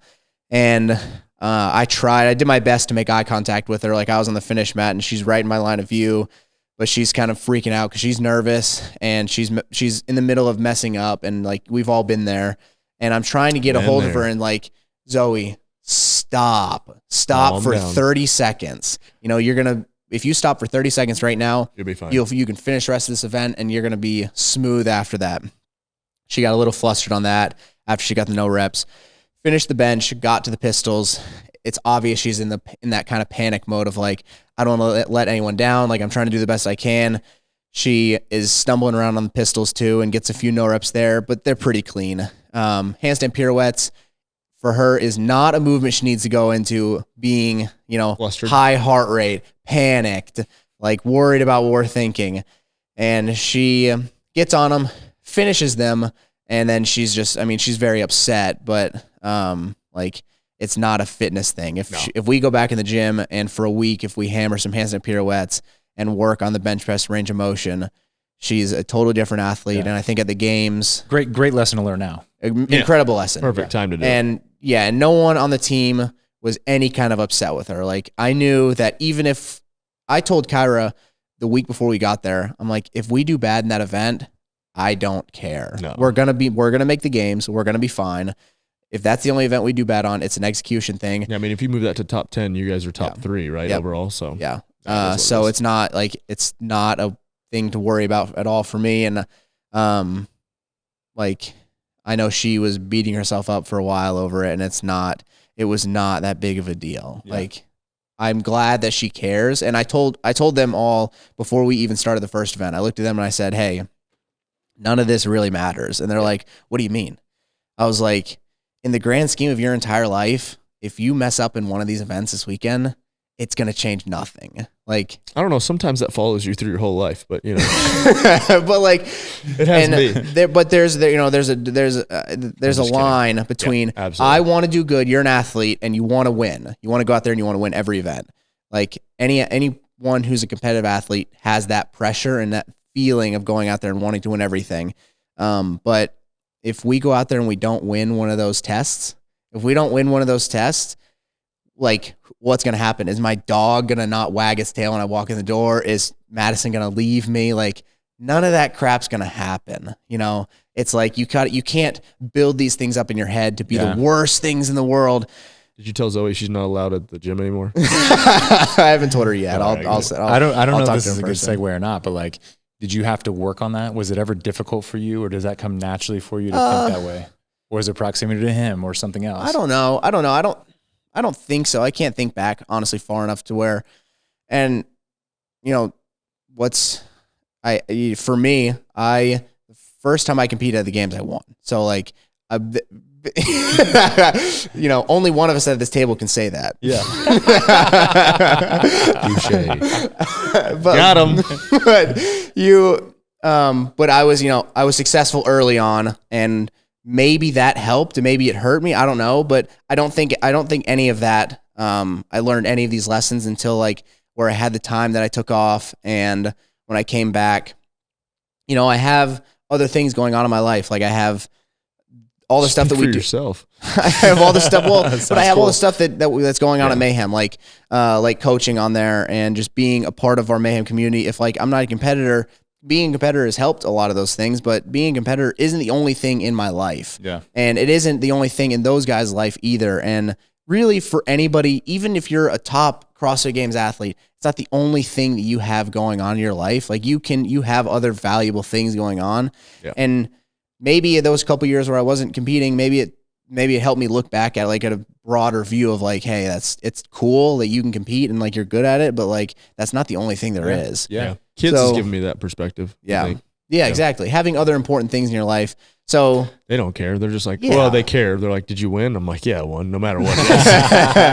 Yeah, but like, you get it. So like, it's good that she was upset and that she cared and that she wanted to do good. Like anyone in that position would be very upset and frustrated and down on themselves because they let their team down or they even let themselves down. But that's a part of sports. And actually, this is actually pretty cool. My buddy Dylan Bailey, who was on West Chase last year, he was there helping. Like he saw the event and he just like came up to me afterwards. He goes, "Sports." Yeah, that's the thing. That's sports. Like you're gonna mess up. It's so funny. The other night, so it's been noted that our coach's pitch season was a train wreck, right? To cap it all off, a single elimination tournament started. We only had 8 kids. Yes. And so it was just awful. I had to put Trice in the 4-hole and play shortstop. Oh, man. Which Trice is solid. Like he's gotten infinitely better. He makes contact every single time. He's at the plate, like does well. But he's 6 playing with 8-year-olds, but that's all we could do, right? Well, they lose, obviously. We lost by 11 runs as usual. I think we were net like a negative 100 runs. But anyway, we finish. The director of the league walks over and hands him a bunch of, medals to hand out. And so I hand it to Trice and we were walking off. He goes, "This thing's small." I'm like, "Yeah, buddy, if you would have won, you'd get a bigger one." He goes, "I hate this medal." And Hillary was like, "Don't teach him that." And I'm like, "Hey, you got a medal. Like I get whatever, good job. But if you get a bigger one, if you want a trophy." So I just ruined his childhood. So here we go. So I created another monster. That's good. But it was so funny. He does wear it around the house. But I'm like, Hillary was later on. He goes, "I want a bigger one." And Hillary was like, "It's okay, buddy. They're okay. The smaller ones are okay." I was like, "No, it's not." Hey. Scott's going to clip that for sure. Oh, for sure. I'm going to get all kind of hate. Okay. Smaller ones are okay. That's going to be the opening line. I know it on the reel. Smaller ones are okay. But on to force us to go deep again, you kind of joked about the rope climb thing, but he wrote a book about it. Like that was rope a defining moment in your life. Walking during triple threes. What else have I done? Those are moments you had to figure out. Like you had to figure that out and redefine it. Yours really for came sure. Back to religion. In my faith for sure is the I can bring that back to that one moment. But to say that, like I understand the situations. Like I'm not going to speak to Mal or Haley and where they're at, but I get it. Like as athletes, I 1000% understand. Like I don't want to say like I know they're specific. Like I know Haley's, but I don't know Mal's. We're hoping, praying that she'll find herself or whatever she needs to do to come back. But I've been in that space and I know that space and know how it feels. And for me, that was faith and realizing that no matter what happens, my identity isn't in the sport that I do. It isn't in the job that I do. And I can back it up all the way, like when I was growing up, baseball or competing with my cousins. Like I thought, that was my parents and my parents and aunt and uncles were trying to figure out which one of us was the most dominant cousin. No, they're just trying to wear us out, but it's their fault. 100%. We're so competitive the way we are. But I can baseball, firefighting, flag, whatever we were doing, football. That had always kind of been who I was or where I'd measured up my self-worth in, and to have that pulled from you or just the pressure of it. For me, there's so much more relief in Jesus, in the fact that, hey, I get to go home, and it really doesn't matter in the grand scheme of things. Yes, absolutely. Can I provide more for my family if I do better? Can I provide for everybody in our circle if I do better? So there is 1,000% still pressure. I'm not saying that, you know, I'm just happy-go-lucky because I found Jesus. I still want to freaking compete, and I still want to win. And I hate the fact that people are like, well, Christians are just softer. No, I still want to win. Like, you talk to anybody, but I know that, hey, it's okay. It's going to be like, in the grand scheme of things, I'm going to be all right. Yeah. So, you can. That's why I love hearing you say it, because like people were kind of dragging you into the same conversation of like, oh, younger athletes, maybe that's why Angelo took time off and stuff. So I'm interested to hear you speak to it. Actually, like you said, like, we don't know what's going on in people's lives, right? No, and I'm not going to speculate, and I'm not going to talk to that because I don't know. Before we move off on that, I don't like. I respect both of I respect Mal and Haley, and I respect their space, and I want them to be able to grow and find like whatever their outlet is, whatever makes them happy, and like whatever, if that means they come back next year and they're even better at CrossFit, and like whatever they found helps them, or they don't come back at all. Guess what? It's none of your business if they do or not. Exactly. And I don't care. Oh, whoever wins this year, it's just because Tia wasn't there. It wasn't because Mal's not there. No, they won because they freaking won. It's not, and it's all encompassing. It's mental, it's physical, it's all of it. Like, you can't. Health is health. Fitness, whatever the continuum. You've got to have it all. And that was a chink. And, you know, whoever wins the games this year is the CrossFit Games champion, no matter what. Who showed up. Yeah, exactly. It's you won. It's your title. Exactly. You didn't win the Open. You didn't win semifinals, but you win the CrossFit Games. Then, I mean, you won the CrossFit Games. Ben Smith did it. Exactly. Ben Smith did it. Yeah. So, it's good to have other outlets, I guess. We'll just say that. It's good to have other outlets. It's good to, and, you know, the same thing that you said, like, you know, God wants you to do good in whatever you're doing, and he wants you to work hard at whatever you're doing. But he's, you know, at the end of the day, you know, and I know, like all of us, we know that you're loved at the end of the day. And he doesn't see you differently because you're a CrossFit Games champ. No way. He sees you just like everybody else. And he may love it for you. Yeah, he may love it for you that you're great at that and you found something that you love, but that doesn't mean that it's all there is in your life. Like, it's just a piece. It's a piece of your life. You can make it as important as you want to. Yeah, but he wants you to be the best firefighter. He wants you to be the best of whatever you are. Like, there's no, as long as you're giving your best, you know. Yeah. Jim always talks about like giving your best with what you've been given. You know, like when I show up to heaven, hopefully, he's going to say, you know, you could have been this. Like, if you would have, you know, that to me is a scary part, is like, if he shows you what you could have been with all that you were given versus what you were, I don't want to have that, you know, like, I'm sure as hell he's not going to have like, this is what your body could have been if you wouldn't have done so much. He'll have that. He'll have that for sure. Remember that time? Yeah. So you could have ran a marathon at 60 and said you were being pushed in a wheelchair by your buddy. That'll be Rich's feeling upon death. He's just going to get to heaven and just like lose his earthly body and be like, oh, feels so good. Oh man, I haven't had this in years. This podcast is brought to you by Airwave. It doesn't matter what I post. If there's an Airwave, people are asking what mouthpiece I use. I've been wearing the original Airwave mouthpiece, now called the HIT, for over 2 years now, to help with recovery and on the competition floor and in training.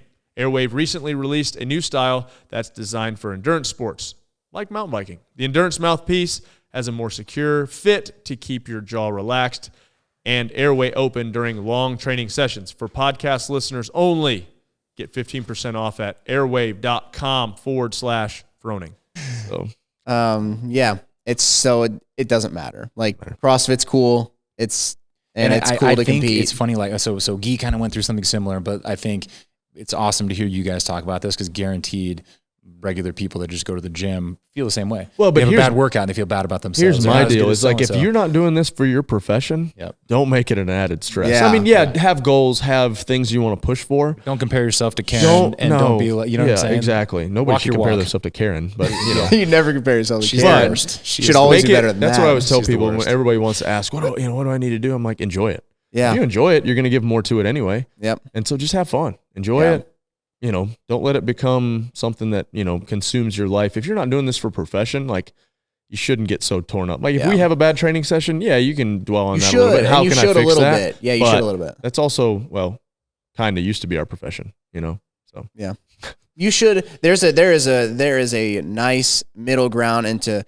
It doesn't matter at all, and I'm an athlete, and it should matter to me. There's a little middle ground to where like it should matter a little bit, but you shouldn't be, even if you're an athlete, like it shouldn't be adding stress to your life. Like it may be the way you make money. It is stressful sometimes, but like it shouldn't be adding stress to your life. Like it should be mostly a stress relief. It should be fun. It should be enjoyable and easier said than done, right? Because for sure. You know, with CrossFit specifically, even if you're just a regular gym goer, it's so easy to quantify.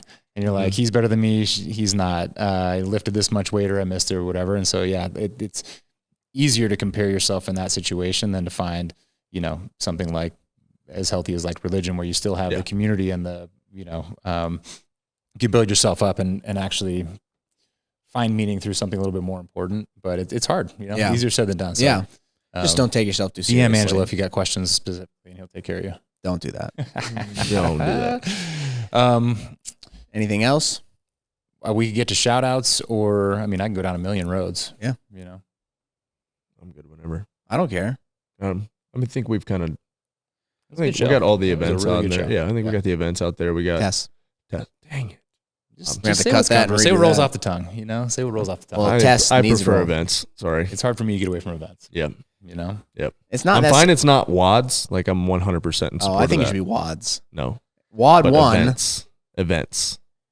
Should be WOD 2.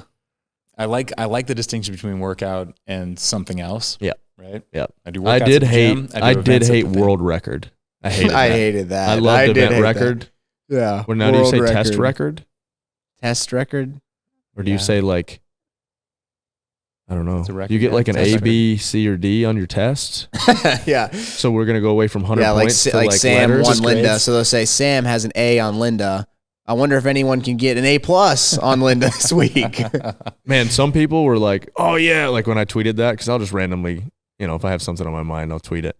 And some people were so happy and like up in arms about, this is ridiculous. And you got some people, well, what does it even matter? And I'm like, it's just a joke. Like, chill out, people. Yeah. Like, I'm not trying to like, I'm just having a little fun. I'm up in my hotel room. I'm bored. I'm watching a live stream on an iPhone 4. Whoever's a competition streaming that's happening a mile away. Yeah.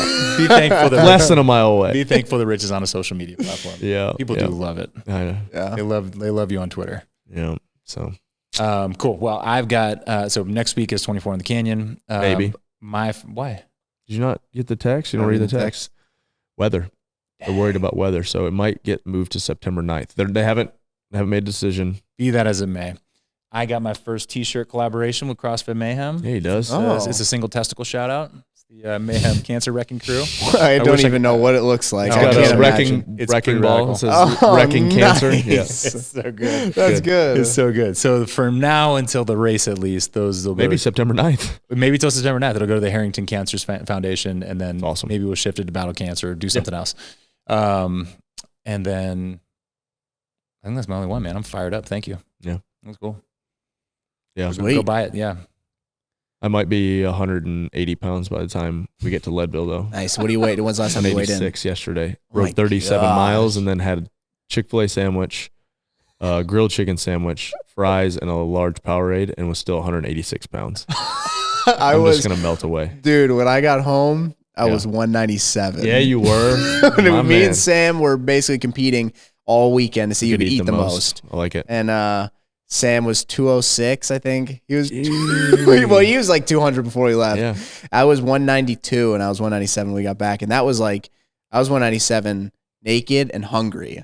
So I was in the morning. And afraid. So I was afraid, yeah. Do you cold plunge naked? No, it's outside. Come on, I live in a neighborhood. Oh, I know. Oh, I do. Do you? Oh, yeah, for sure. If it's too loose fitting of shorts, it hurts. Oh, yeah. Like it hurts. What do you mean? Where it shouldn't hurt. Just like right on the tip. Yeah, it's the miserable. Really? Oh, miserable. Yeah. Like imagine how your toes or fingers feel. Pinching it. But your wiener? Somewhere else where there's more, they say more feeling there. I like it. All right. How do you know? You said you haven't done it. Oh, you're saying it hurts to do it naked, or you're saying it hurts to have shorts on? My son's just walking in the room like, what's happening? It hurts. I've not done it naked. But if the shorts are too loose fitting, not giving me a little like pressure there, like, and it's just kind of free flowing, like a looser pair of shorts, it hurts because the water's like, hurts. Getting in there and kind of. I don't know, it just hurts, man. I can't do it. Yeah. It's just like the sting of it. Stings. Yeah, I like the mental sting of toughness it. training, you know? Exactly. I can't do it. I feel like something's going to fall off, you know? Yeah, that's good. I've You heard that's get one good. of the booties you wear on your toes? I don't wear them. I haven't worn them. Yeah, get a We'll take get a little those. booty. I do. Oh, yeah. Just do a Put it little there. pee-pee-teepee. Yeah. Yeah. It's too big. Yeah. The boots. I've been doing 3:30 every morning. Nice. I'll hit it, and by the time I get under, I figure it's like 3:15. So 3 minutes and 15. But I'm still at 50 degrees. I'm good right there. Dude, the I guys have who to wear a freaking sweatshirt or like a long sleeve shirt for the next hour. Yeah, the guys who have like the ones that have to break the ice off the top of it is like 32 degrees. I'm like, okay, maybe you're just more adapted to it than me, but like 50 degrees does the trick. 50 like I'll get in and I'm like, right before I get in, I'm thinking, This sucks. I don't want to do. I'm not doing this today. And then I just get in. And then after hotter it gets, about a minute and a half, I'm like, yeah, you're fine. And then as soon as you get out, it feels warm, and then you dry off and you start to like kind of move around. And now you're freezing cold. But when you start to warm up, sit there and shiver. when you start to warm up to like work out, you start to feel really good. That's like the part that I really like. That hour in between is horrible. Hey, aren't we going to give away a plunge along with a bunch of other stuff? Bro, we got an amazing. Yeah, Mayhem stump jumper. June 1st, it should just drop. But stump jumper. Yeah, we can talk about it now. I mean, probably the coolest giveaway we've ever done. 1 grand prize winner. Yeah, so you get it. Basically, you get Rich's setup. We're kind of like a Pimp My Ride type deal. But you get the Stump Jumper Evo. Without the fish tank in the back of the car, though. Yeah, that's right. That's TVs. Right. With the Garmin accoutrement, like I'm not, we got the power pedals. Power pedals. Got a computer, probably the lights and all that kind of fancy stuff. Plunge. A plunge. Mayhem Athlete stuff. Mayhem stuff. A year worth of Froning Farms, a year worth of coffee. Dude. Oh, yeah, the actual kit that we wear to the races is what you get from Mayhem Athlete. And it'd be dope. I mean, I don't even know what the dollar amount worth is on that, but you're looking at least 20 grand. Something, yeah. So yeah, you guys be looking out for that. It'd be cool. Wow. Oh, the other thing, I was looking at your hat and I'm like, we should make a Into the Airwall hat. That should be our shout out to last weekend. I don't get it. You know the Airwall? Oh yeah. Into the storm, we'll go into the I was like, Airwall? That's stupid. And I'm like, oh yeah, Airwall. duh, it was stupid. Yeah. Into the Airwall. Airwall. You see that Airwall over there? You can't go through there. You guys want that shirt? Go ahead and comment. Hey, I have gotten so many people reaching out about wanting the uncancelable shirt. We should make it happen. It sounds so Dre, good. talk to Dre. People are talking, so like I get DMs. People came up to me at the event. They're like, do we love the podcast? And the We'll uncancelable thing is a shirt. awesome. Tell Dre, make an uncancelable shirt. I need to. I'll text him. We won't go there, but just to say, you tried to get canceled a little bit, right? Like you flexed your uncancelableness after the event. Flexed it for sure. It got removed. Yeah, really? it got removed. Yeah. Oh yeah, it got removed. So you're not almost removable. immediately. I'm not removable. I'm uncancelable, but I am easily removable. Isn't Not drama very good sticky. for the sport though? A little bit. I don't know. I think so. A little trash talking every once in a while. Yeah. Yeah. I mean, Whatever. I told Sam I want him to start a fight with another athlete. You know, and just like have a celebrity beef. like at the finish line, like hockey. They could even pull a both be shirt in over on his it. head. Yeah. Just start beating him. The judges are like, "What are we supposed to do?" They're like, you go to the penalty box. 2 minutes. Get them both in on Roughing. it. It could be great. Oh, that would be awful. Penalty box. Yeah. Yeah, you gotta sit for 30 seconds in the workout. Oh man. Yeah, you gotta. Yeah, if you push someone in their lane, yeah, you gotta.